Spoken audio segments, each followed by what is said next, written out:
Happy Wednesday, kids. Back again for another social studies lesson.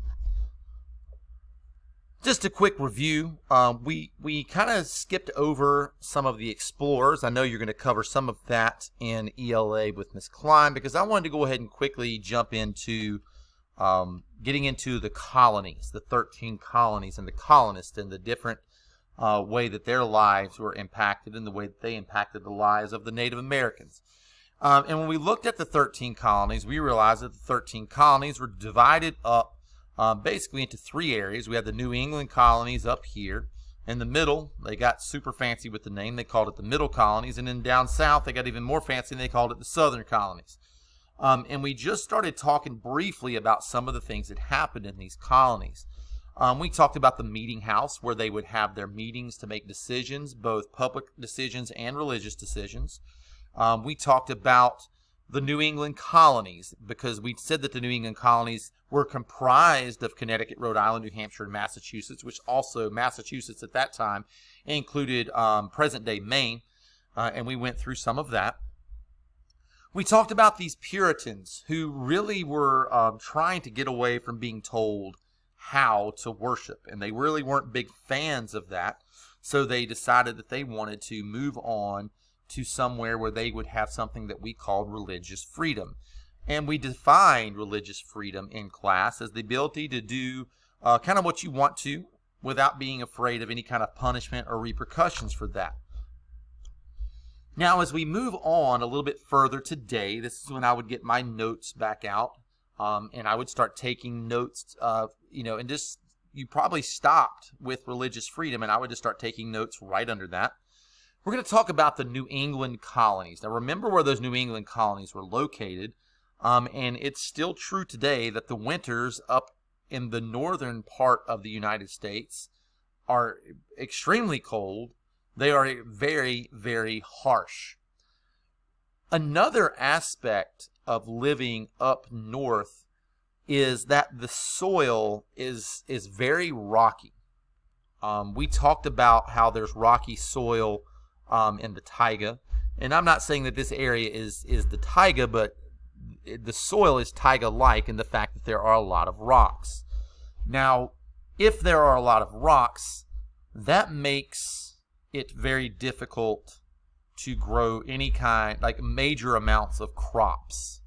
And because the winters are so long and so harsh, and the spring and summer are fairly short and kind of mild, that also brings another added layer of difficulty into the fact that the people in the New England colonies, they had a hard time growing enough crops where they would have extra left over to sell to make any kind of money, and that was not really their way of life. However, in this northern area, it was covered in forests.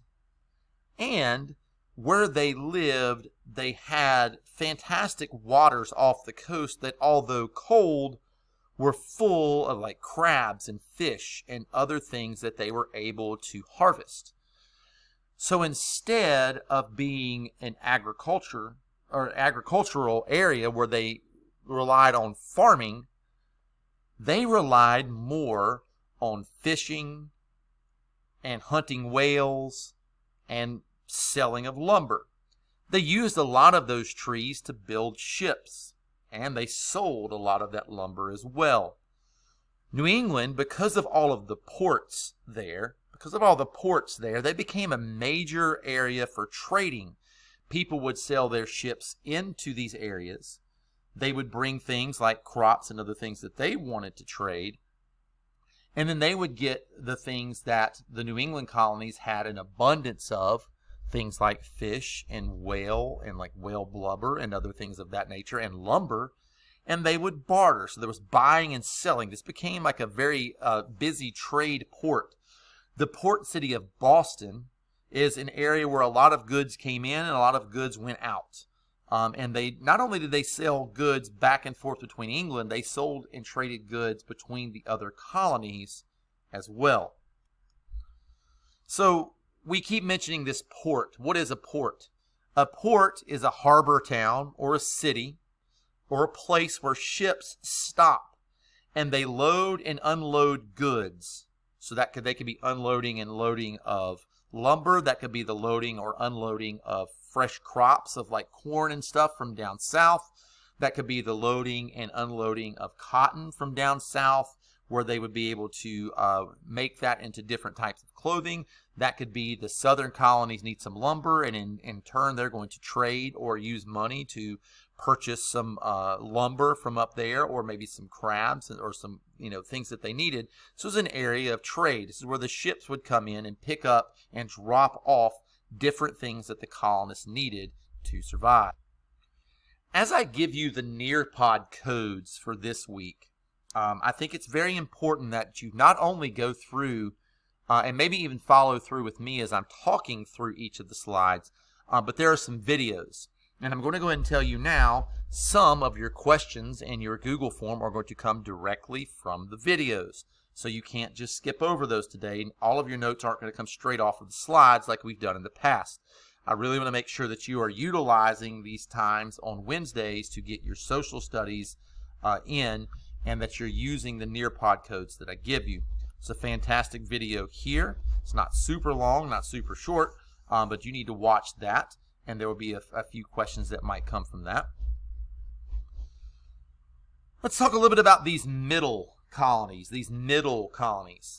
This is, I mean, I would consider this up north now, but at the time, these are the middle colonies of New York, New Jersey, Pennsylvania, and Delaware.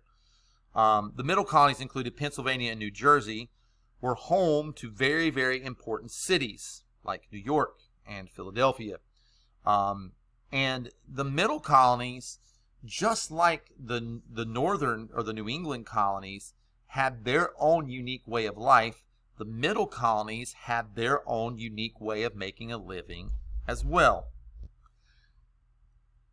When I think of New York, especially, I think of a city that you could probably see someone of every race, every ethnicity, every religion. It is just a giant melting pot of people that all come together into one giant bustling city.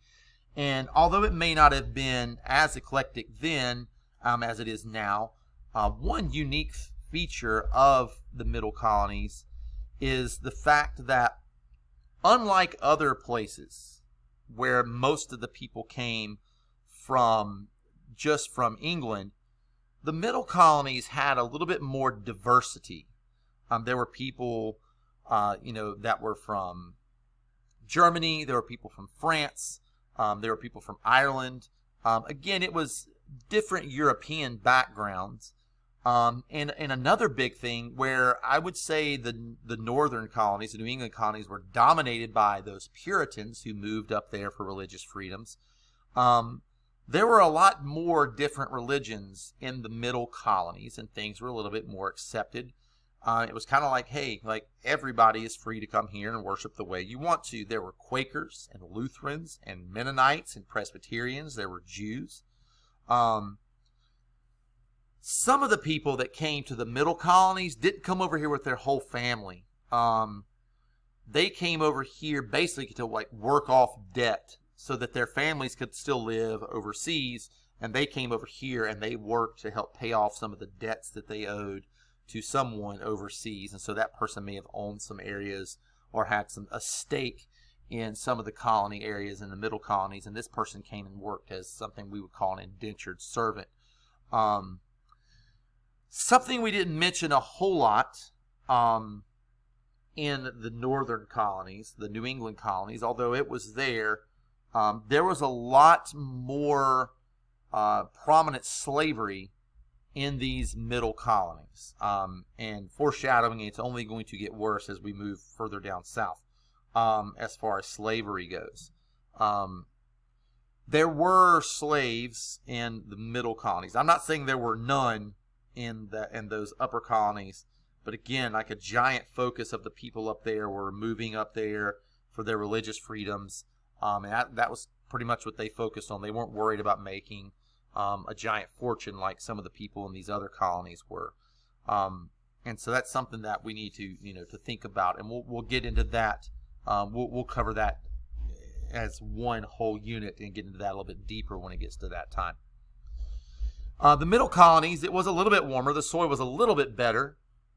They could grow enough crops to support their family and have a little bit to sell, which was nice. The farmers here stockpiled things like wheat and grains and oats. Well, that's pretty important to have all of those. Because they had all of these things like wheat and grain and barley and oats, the middle colonies earned the nickname the bread basket, because you make bread with a lot of those things. Another big thing in the middle colonies that was very, very important were factories. Different types of factories. In the middle colonies, they were having things like paper factories. So all of the paper that were used in all of the different colonies where they were making their newspapers, or they were posting things for people to read, or having things in their church, all of these papers were probably made in the middle colonies. There were cloth and fabric, so they were making taking that cotton from the southern colonies and making it into fabric so they could make clothing. Iron for weapons, for tools and things of that nature. A lot, not all, but a lot were made in these middle colonies. And these people bought and sold goods as well, just like they did up north in those New England colonies. They did a lot of trading. There were a lot of blacksmiths who worked in these middle colonies that would make different things for people. It could be horseshoes, and we've seen that at school when we have our days at school when our people come in, the guy who makes horseshoes. That was a big job back then. I mean, we weren't putting new tires on cars. We were putting new shoes on horses to help move the carts up and down the streets, because we had wagons then. Shoemakers and silversmiths worked in the middle colonies as well. So it wasn't just farming. They had a little bit of everything. Again, it was very eclectic, and that still reminds me of what it's like up there today. There are still tons of factories. A lot of car-making places and stuff up in these areas are still there to this day. And that's just the remnants of what's been left over even from the middle colonies. They took on this persona in some of these states, and they still kind of own that persona up until this day of we're going to accept just about everybody, and we're going to do a little bit of everything. We know we have some farming, but we also have a lot of factories, and that's still true in those states as well to this day. Well, we've talked about the New England colonies. We talked about the middle colonies. Let's discuss a little bit about these southern colonies. Now, the southern colonies were like Maryland, Virginia, North Carolina, South Carolina, and Georgia. The southern colonies had a lot more slavery, and we'll get into the reasons behind that later on. So we're going to cover that as an entire unit. And a lot of that had to do with the fact there were such giant plantations in the southern colonies. That's not an excuse for anything. That was just a reason that people used, was that they had a lot more large farms that needed more people to do work. And so they decided, instead of hiring people and paying people to work, that they would make people do it for free. Not necessarily the way things should go. And no, they weren't treated appropriately at all. The southern colonies, and still to this day, because like I said, within eye shot of the school, we could probably see 10 farms. The soil here, amazing. The climate, go outside today, by the way. It's Wednesday, I'm recording this. Unbelievable weather, super warm in the middle of the fall. And it makes growing crops fantastic. So the southern colonies economy wasn't about building ships. It wasn't about having these fantastic industries and other things and blacksmiths. It pretty much based entirely on farming. So it was producing, buying, and selling all of these crops that they had on these different farms. And they could sell these crops and make a lot of money, because it wasn't just like food. We're talking cotton and tobacco. Obviously, rice and sugarcane were very popular as well as for food sources, and in indigo, so they could dye different things, different colors. The southern colonies grew just about everything, and they sold all of that. And that was a very, very important way for them to make a ton of money. A lot of people lived on small farms and kind of did their own thing. But I think the next time we get into this, we're going to start digging in a little bit deeper to things like plantations and large farms. Excuse me, and we'll get a little bit more into that. So those are our notes for today. go into Nearpod and make sure you take the quiz before it's over.